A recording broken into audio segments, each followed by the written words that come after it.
බුදුදහමට අනුව දස අනුස්සති යනු සිත එකඟ කර ගැනීම සහ ප්‍රඥාව දියුණු කර ගැනීම සඳහා නිතර නිතර මෙනෙහි කළ යුතු සිහිපත් කළ යුතු අරමුණු 10කි. අනුස්සති යනු නැවත නැවත සිහි කිරීමයි.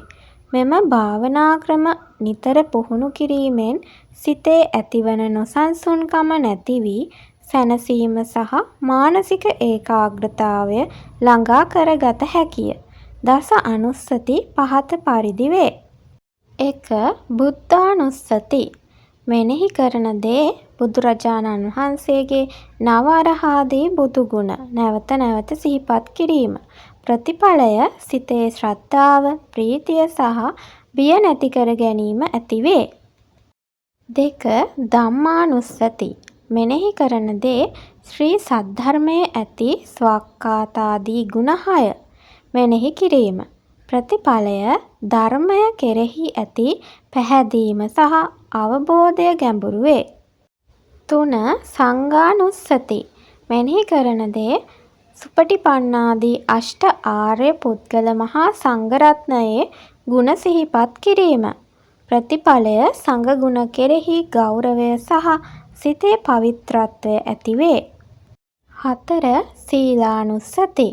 තමන් සමාදන් වී ආරක්ෂා කරන ලද සිල් පදවල ඇති පිරිසිදු බව සහ නොකැඩුණු බව මෙනෙහි කිරීම. ප්‍රතිඵලය තමන් කෙරෙහි ඇතිවන ආත්ම විශ්වාසය සහ චිත්ත ප්‍රීතිය වර්ධනය වේ. 5. ඡාගානුස්සති. තමන් විසින් කරන ලද දානමාන පරිත්‍යාග සහ ලෝභකම නැති කර ගැනීම පිළිබඳව සිහිපත් කිරීම.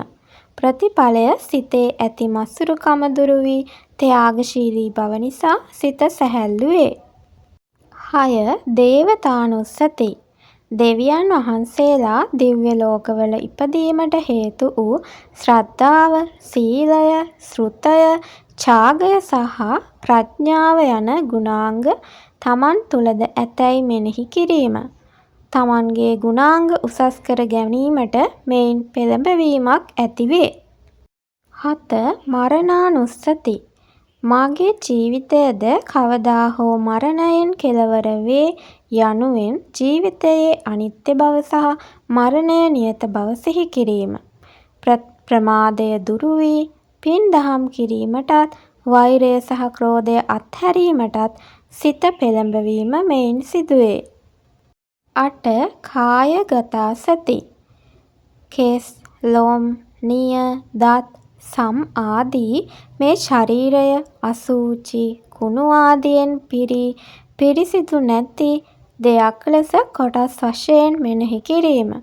ශරීරය කෙරෙහි ඇති රාගය සහ තෘෂ්ණාව දුරු වේ.